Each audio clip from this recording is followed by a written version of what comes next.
Ici, Madame Rodriguez s'adresse à beaucoup de personnes, mais dans la salle, il y a des gens très influents. Il y a des représentatifs des entreprises de pétroleum, d'hydrocarbures. Nous avons Chevron qui est américain, Repsol qui est espagnol et Shell qui est British and Dutch. Mais écoutez la ferveur, la défiance dans sa bouche. Elle dit le peuple du Venezuela ne recevons pas d'ordre venant d'ailleurs. Nous ne recevons pas d'ordre venant d'ailleurs. Mais nous avons un gouvernement dont l'objectif est d'écouter le peuple. Suivez ce qu'elle a à dire. Bonjour Venezuela, vous n'acceptez pas d'ordre ? Aucun ordre extérieur. Le peuple vénézuélien a un gouvernement. Et ce gouvernement obéit à son peuple.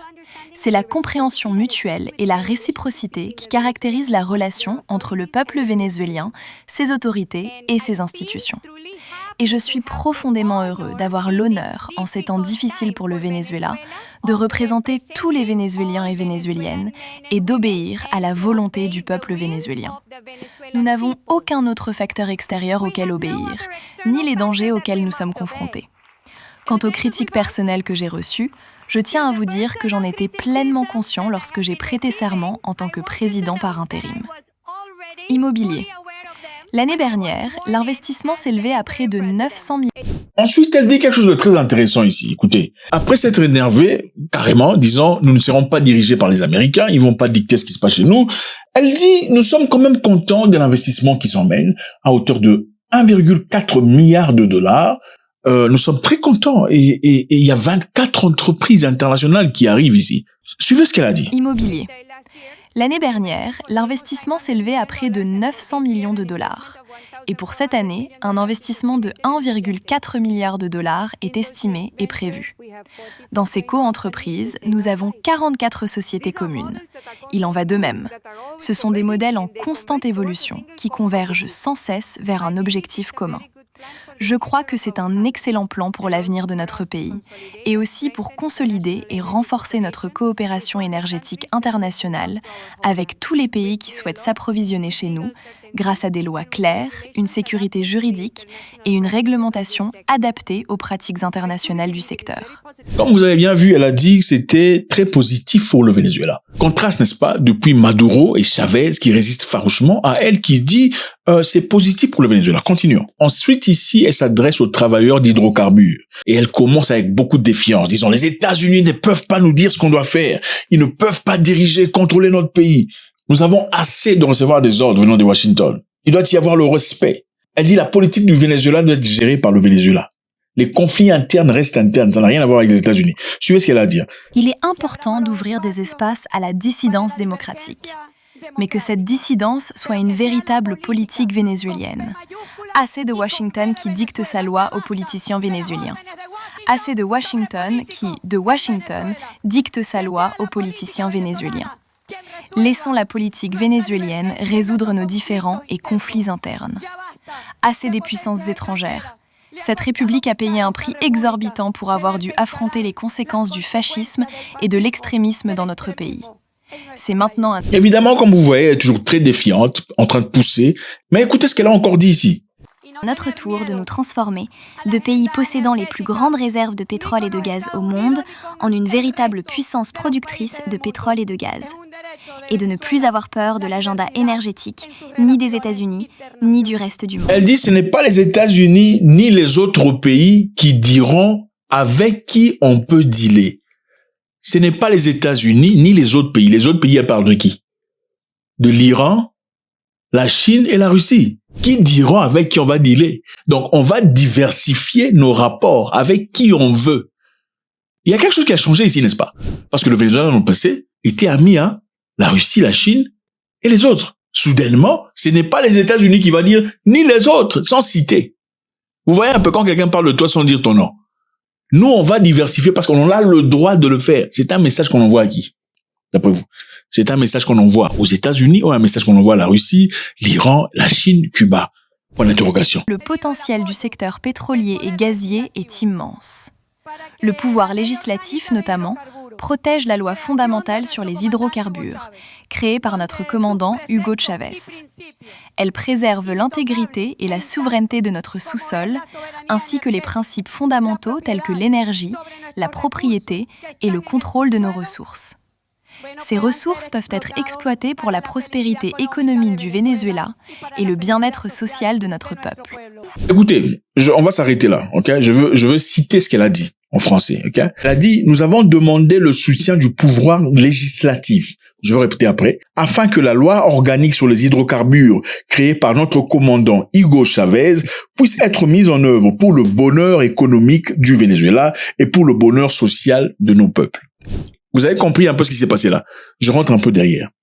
Elle a dit, nous avons demandé le soutien du pouvoir législatif.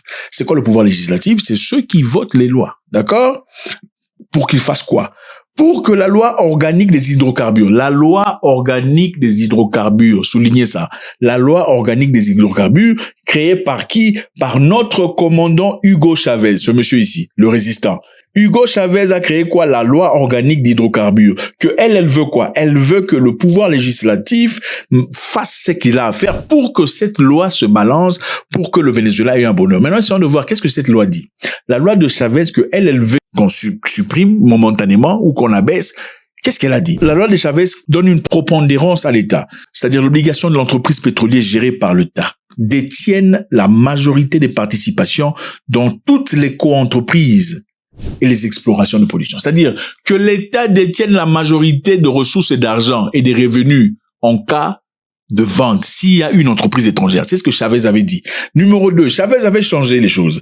Il a dit que les redevances de l'État, c'est-à-dire l'argent qu'on donne à l'État, passe de 16,6% à 30%. Donc la hausse des impôts pétroliers de 16 à 30% pour que l'État du Venezuela gagne.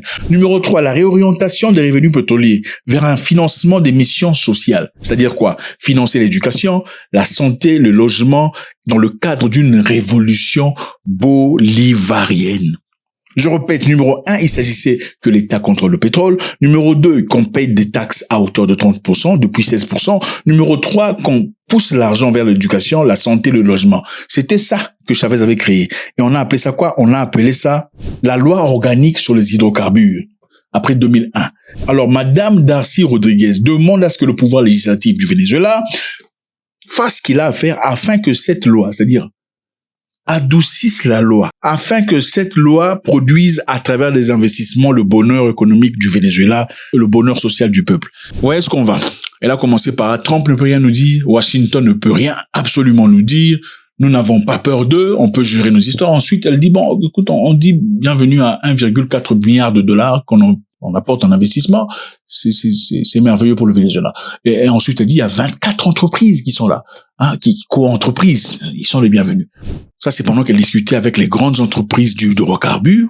Ensuite, elle va vers la population, civile, travailleurs, pour leur dire, à bas, ce qu'on nous demande de faire, la liberté, on ne recevra d'ordre de personne. Ensuite, elle dit, bon, écoutez, on va quand même demander au pouvoir législatif d'adoucir la loi qui a été créée par Chavez afin que la population profite. Qu'est-ce qu'elle est en train de dire là?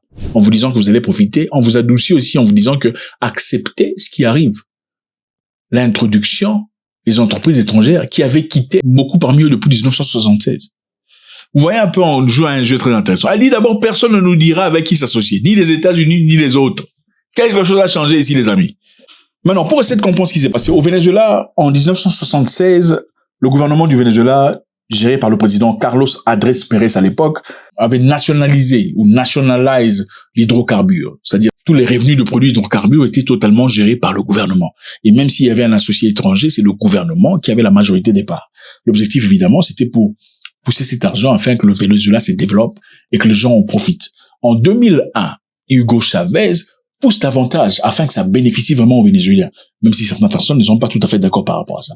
Maintenant, avant cela, beaucoup d'entreprises étaient déjà au Venezuela en train de chercher à trouver le pétrole. Depuis 1912, il existait déjà des entreprises occidentales qui faisaient de recherche de pétrole au Venezuela.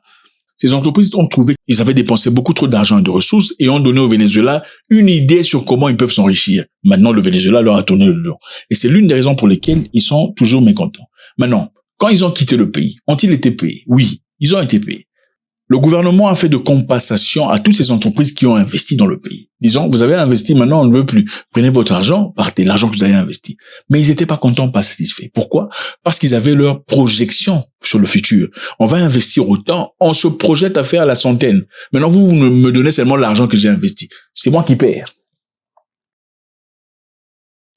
Alors c'est bien ça, vous savez exactement ce qui s'est passé au Venezuela. Monsieur Maduro a été pris dans son sommeil, on ne sait pas s'il a été arrêté ou pris de force, enfin bref. Faites-moi savoir ce que vous en pensez. Est-ce que Darcy Rodriguez est la révolutionnaire que l'on pense? Ou bien elle a ses agendas personnels? Serait-elle peut-être sous pression? Une pression si forte que la révolution ne peut malheureusement pas résister. God bless.